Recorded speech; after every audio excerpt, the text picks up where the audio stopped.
காஞ்சிபுரம் சட்டமன்ற தொகுதியில் தேசிய ஜனநாயக கூட்டணி தலைமையேற்று நடத்தி கொண்டிருக்கக்கூடிய புரட்சி தமிழர் அண்ணன் எடப்பாடியாருடைய அனைத்து இந்திய அண்ணா திராவிட முன்னேற்ற கழகத்தினுடைய வேட்பாளராக இன்றைய களம் ஆடிக்கொண்டிருக்கிறோம். தொகுதியிலே பெண்களிடம் அதிகமான வரவேற்பு எங்களுக்கு இருக்கிறது. பொதுவாக இந்த திமுக ஆட்சியிலே விவசாயிகள் பாதிக்கப்பட்டிருக்கிறார்கள், நெசவாளர்கள் பாதிக்கப்பட்டிருக்கிறார்கள், தொழிலாளர்கள் பாதிக்கப்பட்டிருக்கிறார்கள்.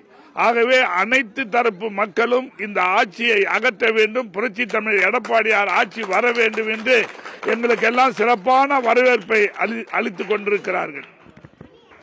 காஞ்சிபுரம் சட்டமன்ற தொகுதியிலே என்ன மாதிரியான பிரச்சனைகளை தொடர்ந்து வாக்காளர்களை சந்தித்து வரக்கூடிய வேட்பாளர் தாங்கள் இந்த நிலையில பொதுமக்கள் காஞ்சிபுரம் சட்டமன்ற தொகுதியினுடைய பிரதான பிரச்சனையா எதை முன்வைக்கிறாங்க, அதை நிறைவேற்றுறதுக்கு என்ன மாதிரியான திட்டங்களை முன்னெடுத்திருக்கிறீங்க?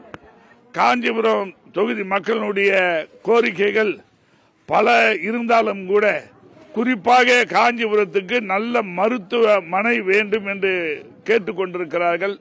எங்களது புரட்சி தமிழர் அண்ணன் எடப்பாடியார் அவர்கள் பொறுப்பு ஏற்ற பிறகு நம்முடைய காஞ்சிபுரத்துக்கு ஒரு மருத்துவ கல்லூரி கொண்டு வரப்படும்.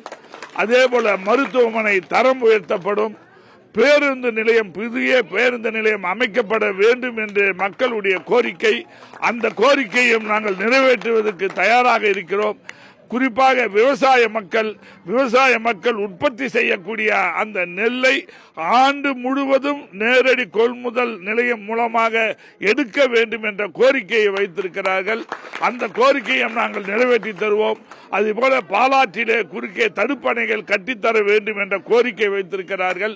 அந்த கோரிக்கையையும் நாங்கள் செய்து கொடுப்பதற்கு தயாராக இருக்கிறோம்.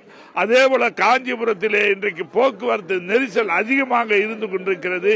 அந்த போக்குவரத்து நெரிசலை தவிர்ப்பதற்கு புறவழிச்சாலைகள், பல்வேறு புறவழிச்சாலைகளை அமைப்பதற்கு நாங்கள் முயற்சி எடுத்து அந்த புறவழிச்சாலைகளை அமைத்து தருவோம் என்பதை இந்த நேரத்தில் மக்களுக்கு உறுதியளிக்கிறோம்.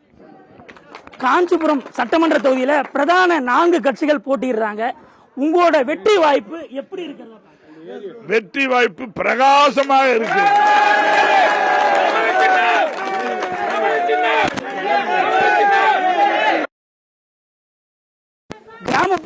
நகர்ப்புறங்களிலும் கிராம பகுதிகளிலும் தொடர்ந்து வாக்கு சேகரிப்பில் ஈடுபட்டு வராங்க. கிராமப்புற பகுதிகளில் என்ன மாதிரியான ஒரு வரவேற்பு இருக்குது? மக்கள் மத்தியில் என்ன மாதிரி ஒரு விஷயங்களை கோரிக்கையை முன்வைக்க?